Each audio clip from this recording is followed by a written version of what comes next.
Previously on A Leg of Glazed Ham is committing to the bit and is talking about One Tree Hill. We see everyone having a montage of everything ending exactly where it should have. Nathan's in the NBA, Mouth is a successful sportscaster man, Lucas and Peyton have stood through it all, and now they can finally have it all. And we end with them in the repaired Comet driving off into the sunset, and they'll never look back. In a shot that pans out further and further until we end on a shot of the river court, and this is where the entire series should have ended. With all of that said, this shit show carries on its merry little death march, and so shall I. Dung, dung. I don't wanna be anything other than what I've been trying to be lately. All I have to do is think of me, and I have peace of mind. I don't wanna be anything other than what I've been trying to be lately. All I have to do is think of me, and I have peace of mind. I'm tired of looking around rooms wondering what I gotta do or who I'm supposed to be. I don't wanna be anything other than me. Season 7. Looks like divorce is back on the menu, boys! Episode 131 out of 187. Now that all of my interest has left the show with Lubisky and Peyton, where do we go from here? Well, we're gonna focus on Nathan, Jaylee Hames Scott, Jamie, Brooke Davis, Mouth, Julian, and a little bit of Dan. Speaking of Dan, he got a Dr. Phil-style talk show now where he motivationally speaks. Jaylee Hames Scott's banging out tunes, Brooke and Julian are making out on the beach, and oh hey, we get another one of Jaylee Hames' sisters. Her name is Quinn, possibly James, so let's call her Jwin Quames. We get introduced to Nathan's new agent, Clay, because remember Nathan's now in the NBA or something. We then cut over and we see Millie doing the thing Brooke was doing at the start of season 4, and it's kind of funny. We see Brooke and Julian go to a movie premiere, and I can't be bothered to give a shit. We get an ongoing feud between Mouth and Skills trying to get the other to move out in increasingly wacky ways, most of them involving nudity. We cut to Jamie's 7th birthday party, and this timeline makes no sense. Jwin Quames, Jaylee Hames Scott, and Jamie have an all-out cake fight, which is pretty funny. Also, a funny gag is when Mouth and Skills, both completely nude, talk about why they're trying to get the other to move out, and it's really funny when they both say I love you right as Millie walks in. She turns around and says, direct quote, good to know the stereotype's not true, and then she walks off. Insert Seinfeld baseline here. Back to the birthday party though, Clay and Jwin Quames kinda hit it off. Actual football player Jerry Rice shows up and it's kind of funny. Jamie is kind of a snotty dickhead now, so you know what, screw this kid. Julian somehow shows up, Brooke and him go to get it on in a guest room and all that jazz, so you know Jaylee Hames Scott and Jwin Quames have to walk in, gotta walk in trying to see, holy shit, am I having an aneurysm? Ooh boy. More nonsense occurs around the birthday, Brooke and Julian have some mild issues, but more importantly, Jwin Quames, this character we have just met, comes out swinging saying she's gonna get a divorce. Also at the party, some lady was weirdly ominous towards Nathan, so considering he's up to get a new contract, there's gonna be a scandal of some kind. Perhaps you could say it'd be a potentially marriage-ruining scandal. Perhaps, even, one could say that it looks like divorce is back on the menu, boys! But that is for later. For now, we see some sisterly bonding before we get called into the office. Since Peyton has left the fucking building, the label is in trouble, hence the British agent lady that's come to shut this shit down. So there's our next Jaylee Hames Scott musician subplot, saving Red Bedroom Records, some more shit ensues, but 95.1 WDNC, we do not care. We end the episode out with Clay telling Nathan about the so-called cheating scandal. However, we know that Nathan would never cheat on his wife, right? So this clearly has to be false, right?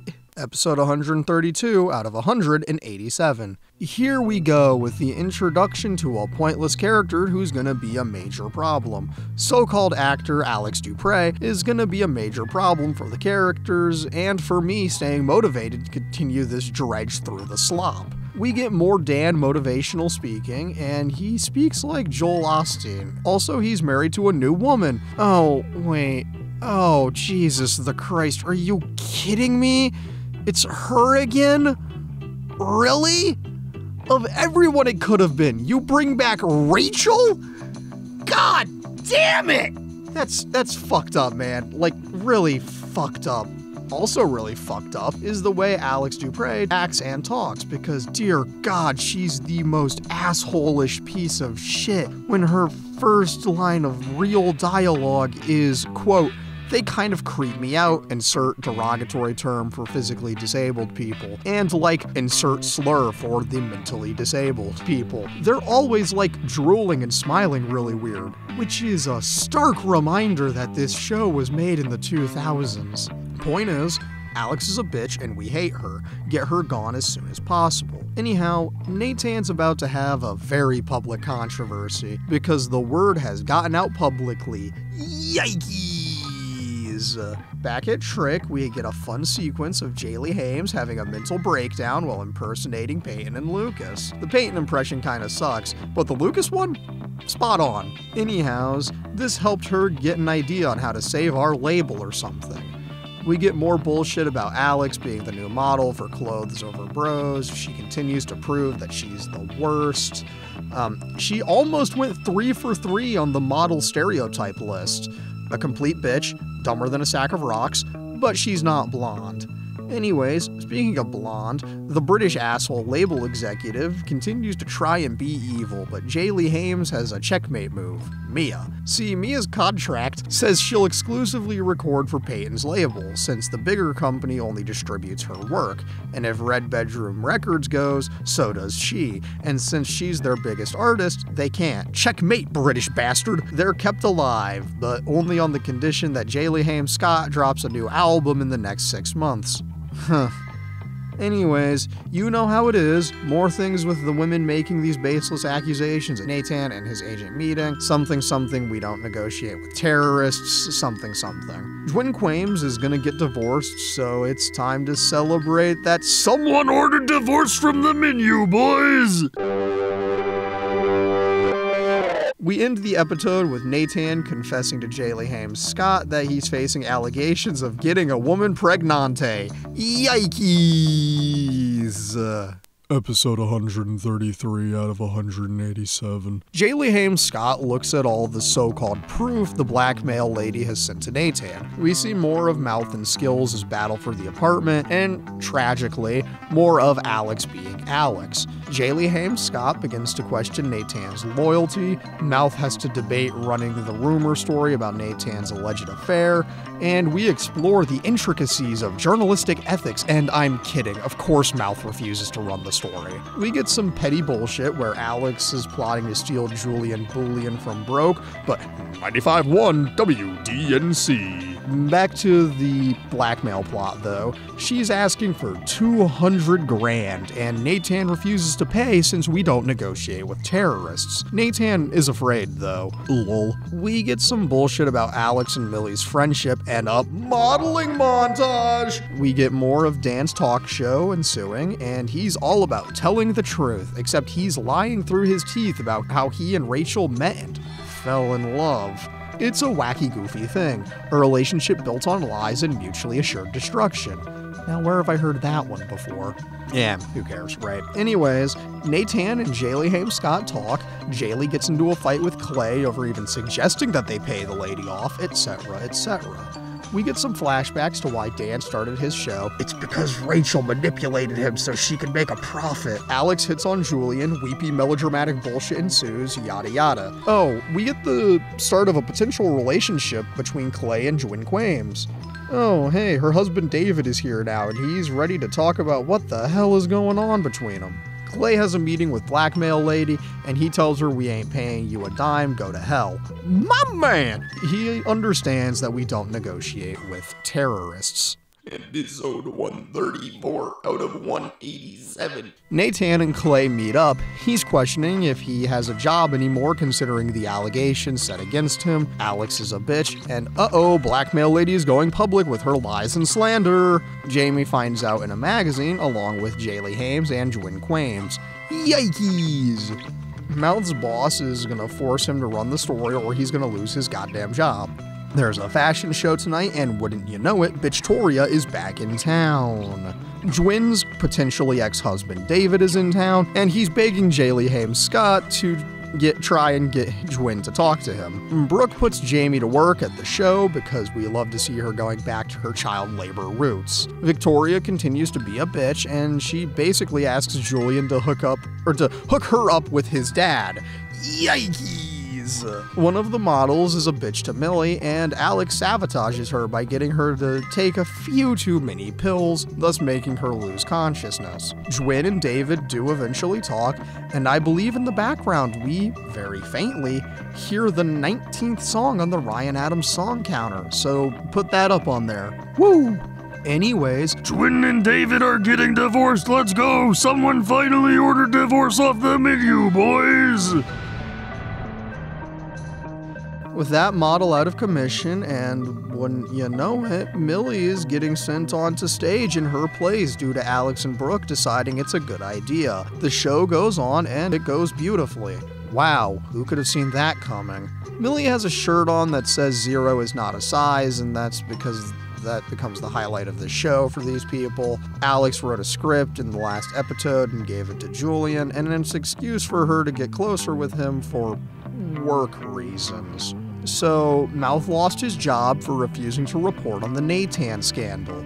My man! Anyways, now that Millie's a model, it's time for her to go into her evil phase where she gets addicted to coke, diet pills, and all that fun stuff. Jwin is committed to getting a divorce, and it's so based. Jaylee Hames runs into the blackmail lady, she starts talking shit, so Jaylee Hames just fucks her up. And of course, the press just conveniently appears after the bitch hits the ground. The press are known for their high proficiency in stealth, don't you know? Episode ends with the bitch making a vague threat. Womp womp. 135 out of 187. Brooke is kinda mad at Julian for working with Alex since she's incredibly suspicious of her behavior, and maybe this show won't prove her right in a fun subversion of my expectations.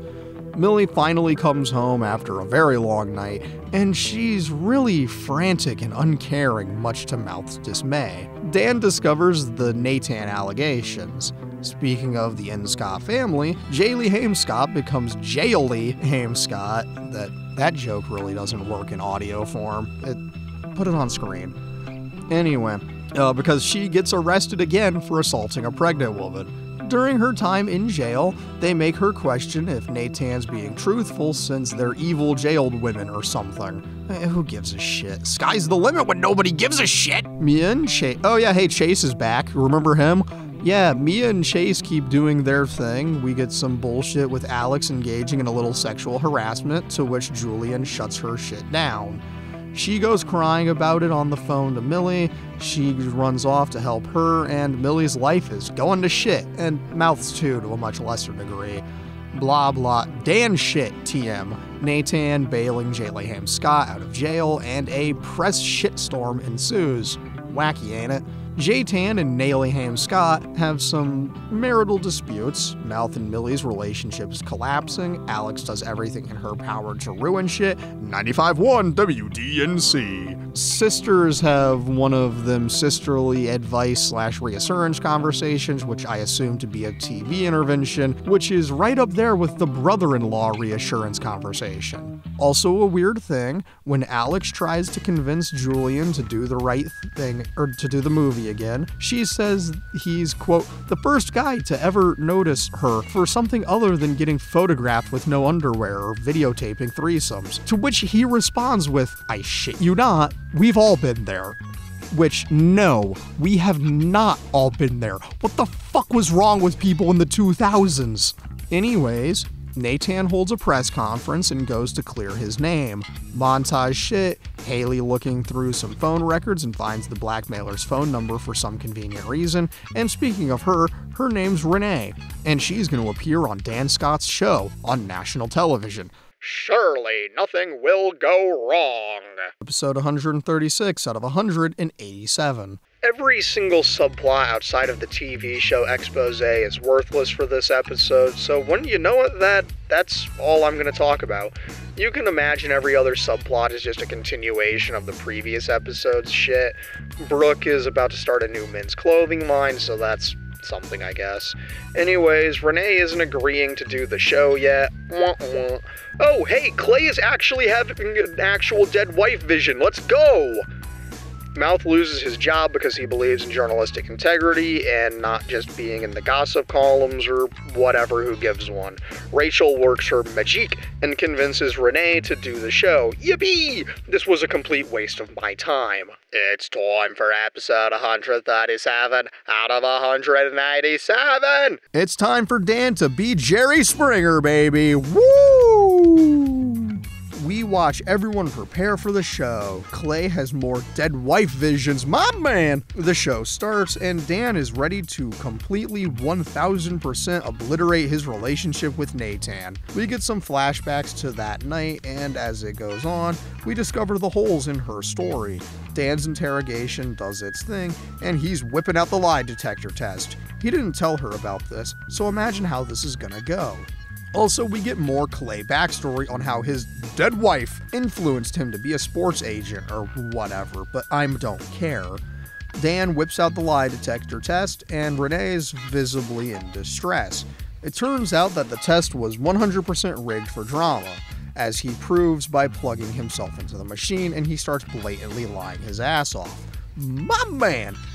He lies about there being experts behind the scenes. He whips out some evidence of her being surprised that the lie detector said true, and holy shit, he coaxed the real answer out of her. Dan did something good. This is not a drill. Holy hell. Nathan Scott has beaten the allegations. She's dropped all charges because no one is ever going to take her seriously, and Nathan's got to secure a contract now. We get some more dead wife visions from Clay, and wouldn't you know it, we get to see the moment she died. She literally just dropped dead for no real reason. My girl! Clay and Jwin Quames are the Lubisky and Peyton of the series now, and they can't be together yet, despite how much they want to.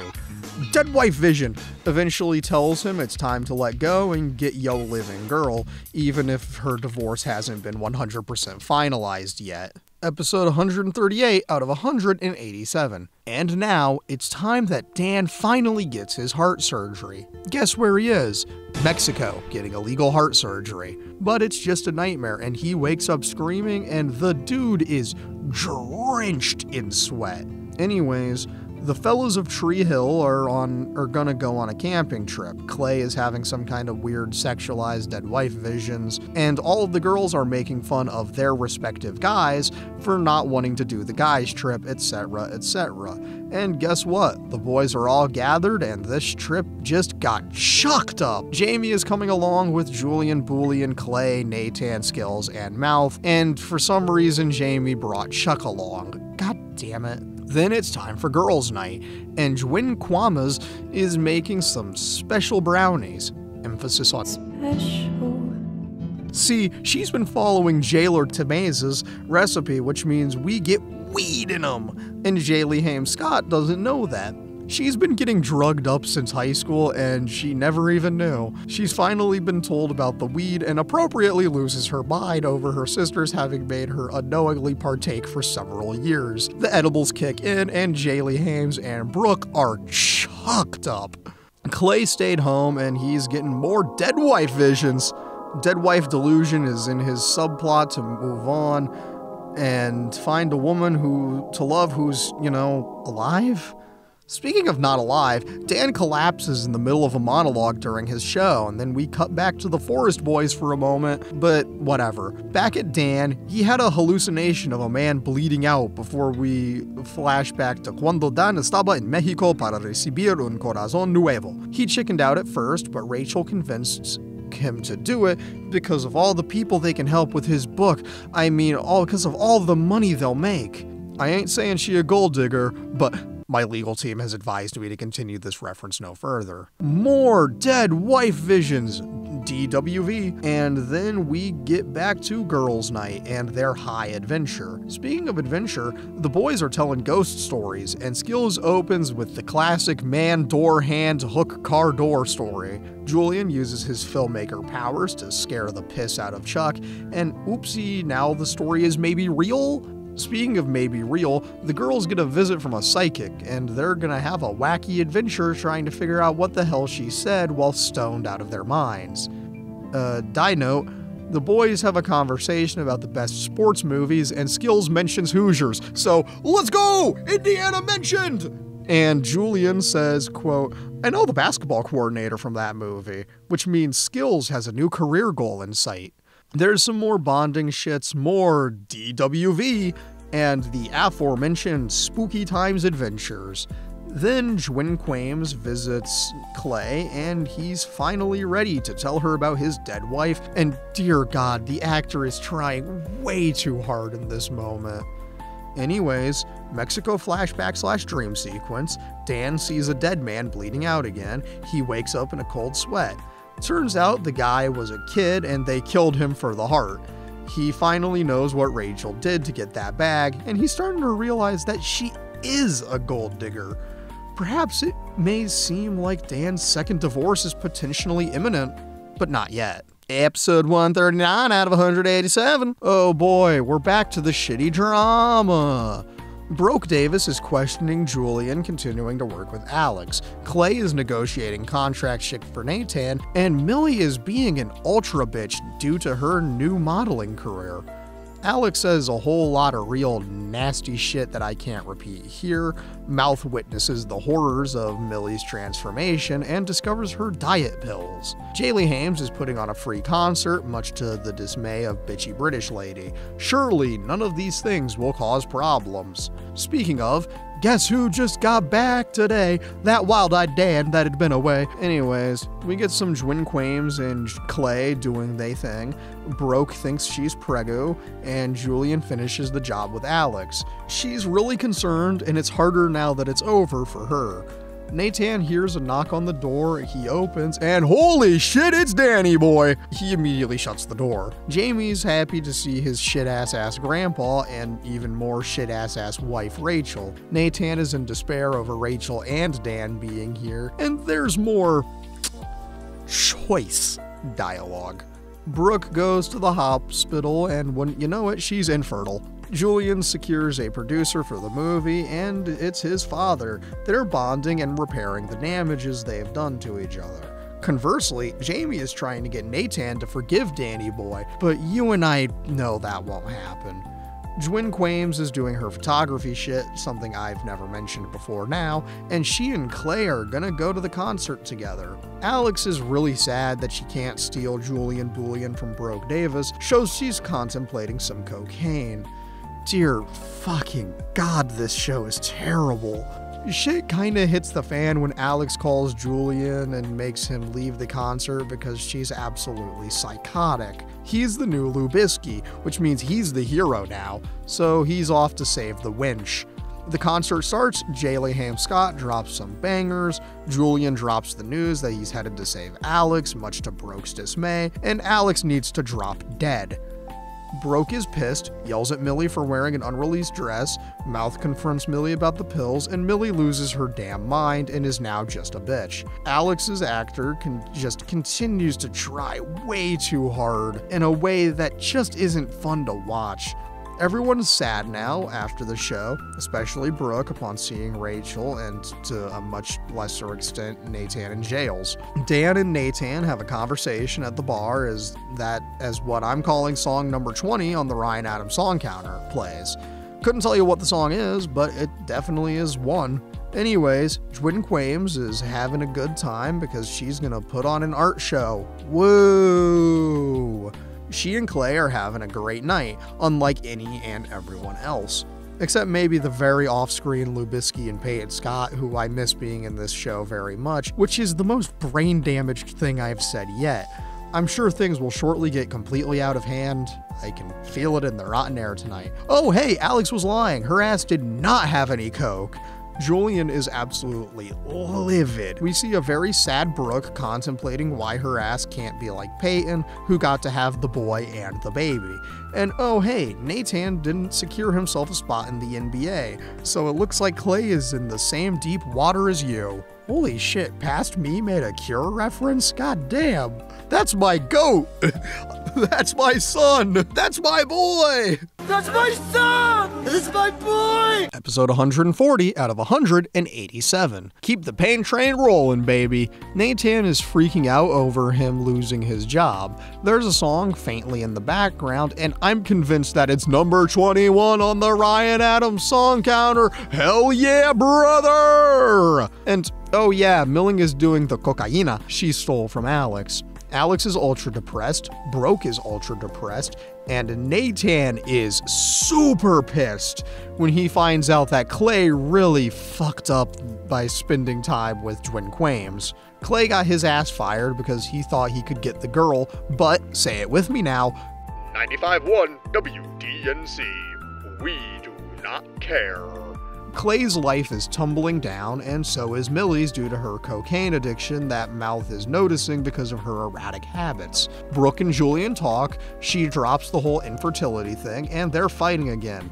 Damn, it's almost like they weren't built to last, since they need to go through more hardships. Clay be like, dude, I totally miss you. And oh, Jesus Christ, shit keeps hitting the fan. Rachel is taking advantage of Dan's Keith murder, and Julian breaks the news to Alex that they didn't get a producer, and it's all Jover for them. Oh hey, let's keep adding fuel to the fire because Bitchtoria is back in town to talk to Brooke, and Brooke is about to have an aneurysm. Millie is being a bitch and now requesting $500,000. Brooke's about to throw down and fire that bitch's ass. Jaylee Haim Scott is in the studio. Nathan visits her, talks to her about what he should do. Alex's crisis continues. She confronts Millie on her coke addiction and some other bullshit. More fighting occurs. Brooke drops the infertility bomb on Julian. She's ultra sad, etc., etc. Millie's cocaine escapades continue. Mouth is having a shit time being jobless, and Millie gets a Deus Ex nosebleed while gaslighting Mouth. Dan confronts Clay on the beach, and after Clay makes a murder jab, which makes Dan go nuts. He nearly drowns Clay in a mock baptism, and I cannot convey how genuinely hilarious this is. Dan's actor going so needlessly hard at this scene is part of what makes it so funny. Anyway, more shit happens, but I don't care. Just know that Clay is gonna put on a suit and get some redemption by starting his own sports agency. And Alex is gonna get absolutely smashed and try to drunk drive with Millie, only for Victoria to report him to La Policia and all that. Dan gets a flashback to when he shot Keith, so we get a Keith cameo! And our Life is Strange ass shots around town are hitting heavy this time. Millie gets arrested, she calls Broke asking for help, and Broke says no. My girl! Episode 141 out of 187. Broke goes and visits Mouth, breaks the news that Millie is a booze cruiser, Victoria bails her out, and then chews her ass out hard. More bullshit ensues around Nathan's basketballs getting kicked to Spain for a season, Mouth essentially dumping Millie until she gets her shit together, etc. Alex visits Julian, Nathan copes with the current situation, Clay is off to get some Arkansas boy into the NFL, etc., etc. I know why Jesus wept, motherfucker. Which, wow, man, crazy little insider baseball here. That was originally a hint for an upcoming Glazed Ham essay. That was The Crow. That was out way before this was. That's so special. Anyway, sorry to interrupt. Let's get back into it. Anyhows, during the Julian visit, he told Alex about Broke's infertility issues, yikes, and she continues to dig her own grave by talking to Brooke about it. And she's pissed and continues to just rip into Alex. Millie ripped into Alex in a scene I skipped because WDNC, but that's neither here nor there. Clay visits his dead wife's grave, and we get some more pointless subplots, and more tedious bullshit ensues. Jaylee and Jwin talk, and we get a lot of Peyton mentions for someone not in the show anymore. Millie does some silly things to get more coke. Jwin convinces Jaylee to go on tour again. Brooke confronts Julian about him being a shitwad by telling Alex, so it looks like someone's getting sentenced to the couch for a really long time. Jaylee Haim, Scott, and Nathan continue to be a good couple by supporting each other's dreams, and damn man, it's such a stark contrast to Julian and Brooke. Victoria puts the pressure onto Millie to not screw things up, but you know she's just gonna screw it up, just like Alex did, and Julian, upon discovering that she told Brooke, just berates the shit out of her, yelling about how she's ruined the best thing he'll ever have. Julian tells her that he doesn't love her and he doesn't like her, and says the most hurtful shit he could, and it's pretty based. Anything to get Alex out of the show, right? Millie continues to go down the dark route. Julian comes home and tries to repair the damages with Brooke, but she wants some distance, so oopsie, things are falling apart right now. But Nathan's gonna go to Spain for a while to be basketball. Dan's on track to get a divorce. Mouth is really shitty at acting like he's playing a game. I think it's Max Payne 3, but I couldn't tell ya. Millie steals the dress to secure some coke, and wouldn't you know it, Victoria saw her. Alex calls Julian, and oh no, she's in the bath crying with a razor, and she's slit her wrists. I was being mostly sarcastic about anything to get her out of the show, but damn, I didn't think they'd actually follow through with that. Episode 142 out of 187. Clay is on a mission to right his wrongs. We cut back to Alex in the tub. Poor word choice on my part, but that's what happens. Dan's contemplating what the hell he's doing here, and Julian saves Alex against all logic and odds. Seriously, by the time he would have gotten there, she'd be dead as all hell. Like, that bathtub is full of blood. Millie sees the blood tub, and she's ready to go down the path of redemption, I think. Things keep happening, and I'm sick of it. I hate how things just keep happening, especially things that I don't care about. Julian talks to Alex, who, against all realism, is still alive. Even more unrealistic? They got funding for their movie, so shit, I guess she's still here, so all is lost. It's so Jover for Millie, as she now has to go on her redemption arc after her blue suit saga. Don't get that reference? It's an Invincible reference. Go read those comics. Do something productive with your time. I could have reread all of Invincible in the time I've put into this show. I would have been happier doing that. Moral of the story, don't watch this shit show. However, watch my shit show as I'm making this. Please, keep watching. I need this. You don't know how much work went into this. Please, I'm begging you. Anyways, Clay has a plan, John, and if it pays off, he'll get Nathan to stay here in the States to play ball in the NBA. He just needs to utilize Jwin Quames to get into the building so he can talk to the general manager of the team. He uses her ability to try for the cheer team to get into the door, so we can have someone who can't dance being forced to do a cheer routine, and haven't we done this one before? And wasn't it Jaylee Hames who had to do it? No? Must be the brain damage setting in. Back with Dan, he's ending his show, donating all his money to nonprofits and charities, and he's gonna go broke. Rachel is livid, And it looks like divorce is back on the menu, boys! Julian and Brooke chat. We, as an audience, realize that he's a I can fix her type, and oh no, he's got the tragic backstory of a mom abusing substances, but I don't care no matter how plot relevant him trying to help Alex is. Clay comes to Nathan, and he's got an offer he can't refuse. So utilizing a very complicated series of trades, Nathan is on the Charlotte Bobcats again, so all is not lost. Rachel visits her lawyer, learns that Dan actually gave it all away, his empire of dirt, and it's the most growth he'll ever have, especially since he's getting a divorce where he loses nothing since he has nothing. My man! There's some shit between Jwin and Clay and being insanely in love, and kissing in the ocean. Jaylee Haim Scott going on a solo tour, and Julian thinking he can fix Alex, which is fucking delusional, by the way, and all that good stuff. Oh yeah, Victoria hired a guy for the new Clothes for Bros line. Clever title, Kill Me Now. Dung, dung. I don't wanna be anything other than what I've been trying to be lately. All I have to do is think of me and I have peace of mind. I don't wanna be anything other than what I've been trying to be lately. All I have to do is think of me and I have peace of mind. I'm tired of looking around rooms wondering what I gotta do or who I'm supposed to be. I don't wanna be anything other than me. Season 7.5, Neon Genesis Trevangelion, Death plus Rebirth. Episode 143 out of 187. It's concert day. We see Jaylee Haim Scott doing her thing, touring, singing, etc., etc., all that shits.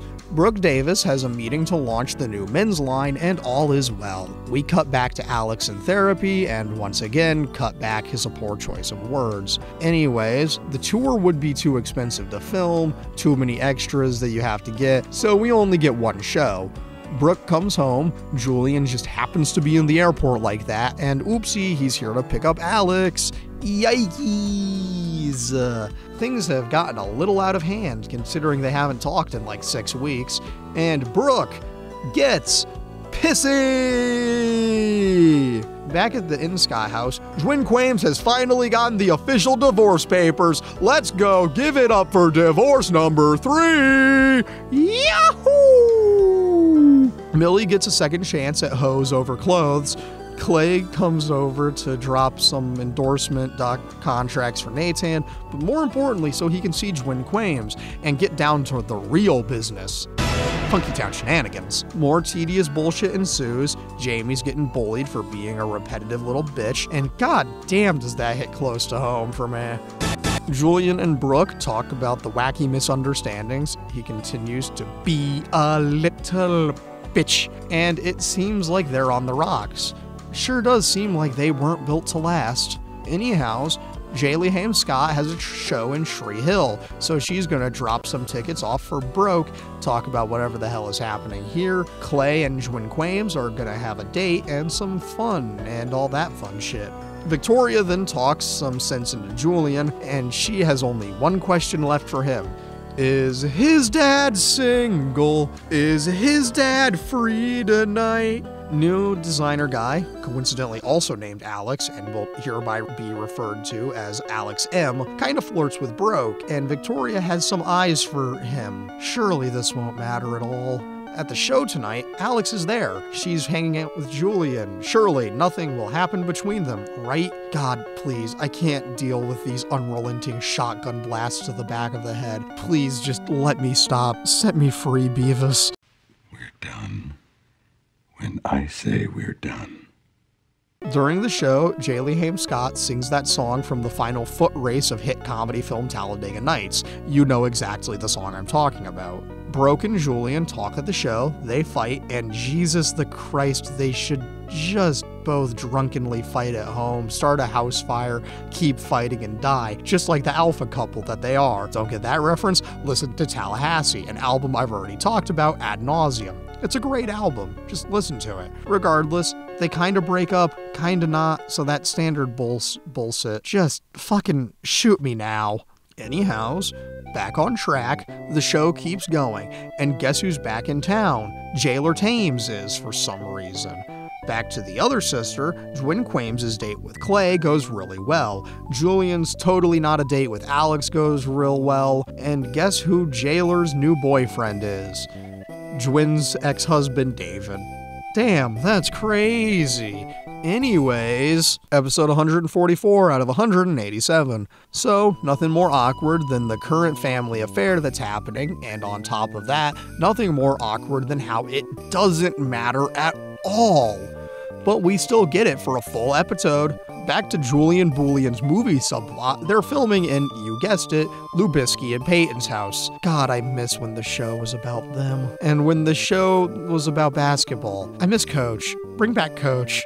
Coach, my boy. Bring him back. Bring him back! Bring him back! Bring him back! So, things keep happening and never stop happening. Millie has her job back. Mouth is back in town. They're gonna patch things up, I guess. Jailer and David are playing some kind of Sick joke! Speaking of sick jokes, they're putting Nathan into NBA 2K10 because holy shit, this episode came out in 2010. That's fucked up, man. This show ran for 9 years. Seriously, the last episode came out in 2012. This show ran from 2003 to 2012, and that fact makes me sick, considering how many great shows never got to run even half as long, which is a very depressing thought. Things have been occurring, but let's assume that 95.1 WDNC is playing on the radio and keep moving forward. They make a joke about how many takes Jaylee Haim has gone to jail, and they call her Jaylee for the first time ever. You know, that thing that I did a while ago? Yeah. Anyway, movie shit occurs, a certified Scott family dinner, which is to say beyond awkward and uncomfortable, happens, shit hits the fan, yada yada, yabba dabba doo. I wish I was talking about Scooby-Doo instead of this shit. Regardless of the actual contents of the episode, people get it together and repair the damages, but not before an all-out sister fight! And this shit gets messy. They fall into a pool, they're pulling hair and all that shit. So the girls are fighting! But afterwards they make up because nothing is stronger than family or something. Oh yeah, everyone else fixes their shit too. Did I mention that? Probably. I'm being just as repetitive as this show is, so every move is calculated. See, I know what I'm doing. Episode 145 out of 187. Oh hey, the episode named after a song actually opens with the song it's named after. That's pretty wacky. It's Jaylee Haim Scott's birthday today, and no one knows except for Nathan, but he and Clay are stranded out of town due to some funny little car trouble, so they're on a funny little road trip, but then it becomes a cross-country hike to the next highway because car trouble, right? Jamie has some wacky Home Alone montages, Julian's doing his movie shit, there's an 80s throwback reunion at Tree Hill High to raise money for the arts program, other shit ensues involving Junk and Fergie realizing they had to babysit Jamie, and them trying to break into the house and Jamie tormenting them Home Alone style. We get Nathan and Clay fighting. Clay finally tells him about ye old dead wife visions. Nathan buys a car from a fan they happen to run into after making up with Clay, etc. Back in Tree Hill, Julian Boolian and Broke Davis repair the damages, and I lied, of course they don't. After the thing, Nathan finally comes home, uses the newly acquired car as a B-Day gift for his wife, and all is well for them, as is the case for Clay and Jwin Quames when they reunite. The family celebrates Jaylee's birthday as all is well in Tree Hill. Movie production starts the next day, and we're ballin'! Episode 146 out of 187. Oh boy, more sister fighting. Jwin and Jaylee are janging up on Jailer by making fun of how David left her. Nathan and Jamie go to Clay's to avoid the chaos. Julian and Broke are working on rewriting a scene that's clearly about them. Anyways, guess who's back in town? Jaylee Haim Scott's mom. But if you remember way back in season 2, she was married to Huey Lewis. But he's dead now. Rest in peace, Huey Lewis. Not actually. I hope he's not dead by the time this comes out. I hope that I'm recording this on January 19th, 2025. I hope Huey Lewis is still alive. Otherwise, that line's gonna have aged like milk. Anyways, we get more drama between Broke and Julian and Alex, and I don't give a fuck. There's a kinda sexually charged scene between Alex and Julian in order to get a take filmed, and all that tedious bullshit. We get the dead Huey Lewis reveal when Clay and Jaylee's mom talk about having esposos muertos. Back in the movie set world, Nathan reveals he likes Shrek 2, otherwise known as the greatest sequel ever made. We get more movie land garbage. Millie and Alex talk to each other about rehab shits, more Alex is a siren stuff, etc., etc. Honestly, everything feels like filler now, whereas the killer content, like in Season 1, where everything happening was pure nonsense. Random side note, but Jaylee Hames is dressed like Insomniac's Spider-Man MJ look, original not remaster, and we get a conversation between mom and daughter. We get some father-son conversation about missing people, not people that are missing, but the act of missing someone. Anyways, the sisters are reminiscing, looking at baby pictures and having a good time. Then mom reveals she got the results of the test back. She definitely has pancreatic cancer, and it's gonna be fatal. So she's determined to die at home here with all the kids. The general reaction is hostile, mostly because they think she's just giving up, and this is the weirdest and most contrived plot device, but it does get Clay and Jwin claims closer together, since nothing brings people together quite like tragedy.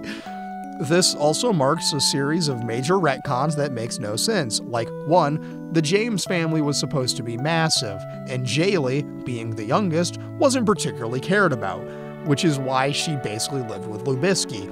2, she hasn't mentioned her mom since Season 2, and now she's acting like her mom was her entire world. These are 2 pretty significant changes to make, and it feels weird. Where did all the other siblings go? Where did the other siblings go, Mansley? There's supposed to be more of them!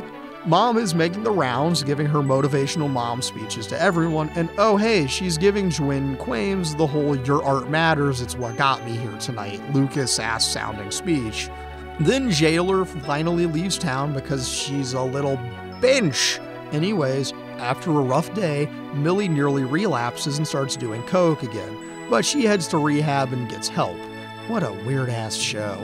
The episode ends with Brooke and Julian kind of making up after the breakup, and God, Jesus the Christ, just bone already. We all know where this is headed. Episode 147 out of 197.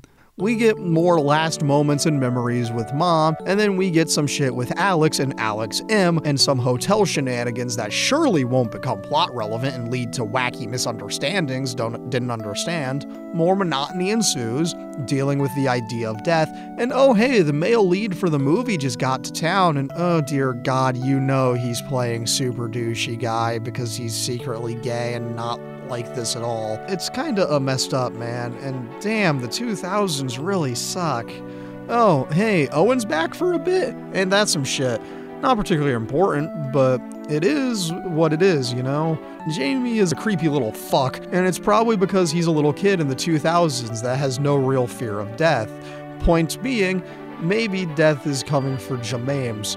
Anyhows, as it goes, we get a big episode full of episode bullshit, misunderstanding, didn't understand thing when Julian and Alex switch rooms so she can get a better night of sleep by not being directly next to them hotel shenanigans mentioned earlier. I think earlier in the episode, maybe not here. Anyway, Brooke goes to visit Julian, discovers that Alex is in Julian Boolian's room. She storms off after slapping Alex or something. Also, Clay, out on a scouting trip for his new agency, discovers a tennis player who looks exactly like his dead wife. Surely this won't cause any strife in his life, right? Anyways, the episode ends with One Last Christmas, even though it's in July or some shit for Mom, and it's a nice gesture. Anyways, the pain train keeps moving. We've got 6 episodes left of the season, which means the story's home stretch is in sight. Episode 148 out of 187. Movie time! And Brooke gets pissy! So it's all coming tumbling down. And oh yeah, Josh, the male romantic lead in the movie, engages in some more sexual harassment. God damn, the 2000s sucked. Anyways, back to the dead wife tennis star. She's absolutely psychotic. And she thinks she's gonna get married to Clay immediately or get signed to his agency and win him over in the long game. Yikes! She has a meeting with him and it's really uncomfortable. So, that's nice. Anyway, John Mames has hit the floor and Jaylee Hames Scott calls the hospital or something. More movie shenanigans due to Brooke being a bitch and not hearing Julian out or whatever, who gives a shit. Clay gets saved by a phone call from Jwin Quames, and he accidentally calls the tennis girl Sarah, which is a big mistake. This surely won't have devastating consequences in approximately 4 episodes. Anyways, back in the hospital, John Mame's time is running out and closing down, so we get some final moments in a series of patented Tree Hill Hospital scenes. Anyways, as Mom dies, back in movie land, Brooke just decks Alex in the face. Oh hell yeah, let's go! She gets kicked off set, and shit's hitting the fan for everyone. Stalker Tennis Lady discovers who Sarah was, and she's got a plan to win him over, him being Clay. No, she and Sarah were played by the same actress, so suffer. Sarah, of course, being, yeah, that's right, Clay's dead wife, Visions. And now we get one last family moment with everyone. Even Jailer Thames bothered to come, so John Mames can now drift into that good night forever in peace. Brooke apologizes to Alex and then goes to repair the damages with Julian, but that movie is currently fucked in its production schedule now. Lamau. He's a bit pissy, but she gives the big, dramatic Shakespearean bullshit speech, and I'm gonna hang myself because they start kissing and making up. Anyways, in a moment of weakness and desperation, Alex has sex with Josh, and he records it without her consent. And surely this won't get released in a One Night in Paris style revenge porn situation that could potentially ruin the release of this movie that has a whole lot of money riding on it, since Julian has put every dime that he's got into this production. Back in the hospital, Mom James finally dies, and she's reunited in heaven with Huey Lewis and presumably the rest of the news. We get the standard montage shits. Brooke and Julian have recovered against all odds, funeral shit, cooking Mom's dumpling soup as a mom and son for Jaylee and Jamie. Jwin and Clay start making out and all that fun stuff. Then, oopsie, we see that the psycho tennis girl dyed her hair blonde is gonna be making some movies on him. Yikes. Episode 149 out of 187.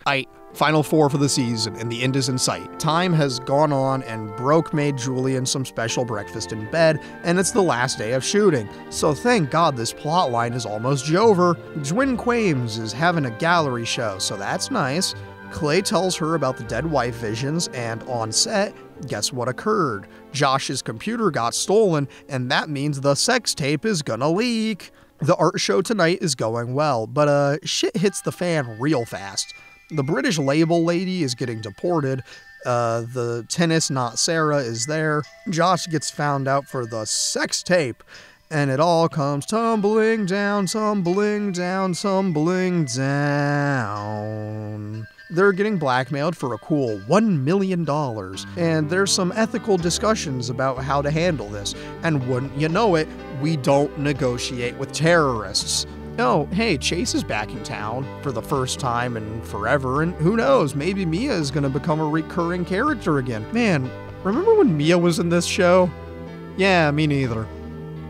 Anyways, Stalker Lady Tennis Girl buys Clay's portrait at the art show, and he's viscerally uncomfortable. Tonight was father-son night at the N. Scott house, so they've been having a blast, and the night ends with some weird dialogue surrounding Jaylee Ham Scott's grief, and spoilers, new pregnancy. Speaking of pregnancy and shit, Brooke tells Jaylee Ham Scott about her infertility issues and whatever. The night goes on, people fight, Alex M. has been sleeping with Brooke's mom, etc., etc., Paradise Lost. During the end of Brooke and Julian Boolean's thing, we get song number 22 on the Ryan Adams song counter. Woo! Yeah, baby! That's what I've been waiting for! That's what this is all about! Woo! Sorry, where was I? Oh yeah, Jaylee Ham Scott is ultra depressed and also like definitely super overwhelmed emotionally due to being pregnante and grieving. Not a good time, man. Episode 150 out of 187. Alright, campers, this is it. The final 3 episodes of the season. Let's get this shit over with. We open with Jaylee Ham Scott being sad over her dead mom, and Clay and Jwin Quames are being stalked by that tennis psycho. There's some shit about Julian and Brooke bonding and doing couples shit, which means The British record label lady is getting deported, so that's nice. Anyways, now is when we discover that Josh is in the closet, yet he's making out with a dude in an elevator and Alex sees it. Oh, yeah, Victoria and Alex M got busted for some public oral sex at the art show, so we get some mockery around that, which is fun. Then Alex, not Alex M, continues to be the worst person you've ever seen by the fact she's considering outing Josh as some revenge for the revenge porn. Jwin Quaim starts to express some concerns over the tennis psycho, and the foreshadowing is beyond heavy-handed. Surely nothing bad will happen to either Clay or Jwin Quames. Blah blah character shit and a subplot that doesn't mean shit to this nightmare. And then we're back to the movie plot. Alex told Julian and his dad about Josh is gay, and they have to deal with that 2000s homophobia if word gets out about the leading man in a rom-com movie is actually gay.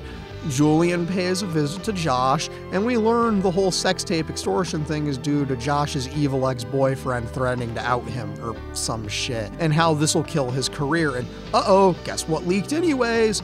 That's right, the news is out, the jig is up, they finally found him out. As the tennis psycho lady is smashing shit in the art gallery, we find that the sex tape leaked. Actually, we find out that it was Alex's idea to leak the tape and save the movie, so I suppose I lied earlier when I said they found him out. He's still safe for now, since Alex decided to take the fall. Jaylee Haim Scott is gonna get in some major trouble for not wanting to shoot the music video she's supposed to be doing, so she's just a depressed rat bastard cooking mama's soup. Clay talks to tennis psycho's roommate and who tells him that she stopped taking her meds, so he needs to be careful. Jwin discovers the art damage, and Jaylee loses her shit when her little shit son, knocks over the soup pot on accident. Dude, Jaylee Hames kinda sucks. Even Lucas took Keith's death better than this, and that death was a senseless tragedy, not a medical inevitability. Tennis psycho, I think her name is Katie, comes into the gallery to rub her property damage in Jwin's face. Jwin's in grave danger now, so this is gonna be fun. She makes some legally credible threats, which Jwin could have easily used to get an arrest made, but no, we've got drama to be had. In a last-ditch effort to save her career, Alex realizes that if she and Josh pretend to be a couple, the sex tape won't look nearly as bad, so that's nice? Anyways, Brooke and Julian engage in some more Funky Town shenanigans. As a treat for finishing production, Jaylee Hames can't stop cooking that goddamn soup, and oh, Jaylee's busted out the vodka, only to not drink it and set her piano on fire for reasons. And wah-hey! Katie broke into Clay's house and is watching his wedding video. Yikes! Nathan puts the piano fire out and Jaylee goes to call her mom, even though she knows there'll be nobody home. Episode 151 out of 187. The episode opens with a sucker punch because they hit me with that Simon and Garfunkel The Sound of Silence, which shouldn't be funny, but damn straight it is. Also, we get Jaylee Hames doing her best Lubisky opening narration read, so that's nice. She jumps into the pool and just holds herself down, but that was just a fantasy. She continues to be an asshole to her son. Clay opens up his fridge and there's some grape Kool-Aid. Huh, that's weird. We see a rough cut of the movie, and it's kinda whack as hell. More of the fake dating stuff between Alex and Josh, and Jaylee Hames is one Devil's Night death away from becoming Eric Draven. Moving past the depression arc shit that, let's be honest, you and I don't care about, Julian is losing his mind, and in the process makes a Peyton allusion when he says, "You don't know me, Brooke Davis," in reference to the first thing, you don't know me. The second thing, you don't know me. Or whatever the hell Peyton said in her first interaction with Lucas. God, I miss when they were together in this show. It matters here, because she absolutely thudded him by sending the movie's rough cut to some film festival, and 95.1 WDNC. Oh, hey, Chase is back in town, so maybe he's gonna be a real character again. Moving right along, the nightmare continues when Katie's in Clay's house doing all sorts of dead wife Sarah activities that she shouldn't know about, and holy shit, it's creepy. He immediately tells her to fuck off and get out of his house.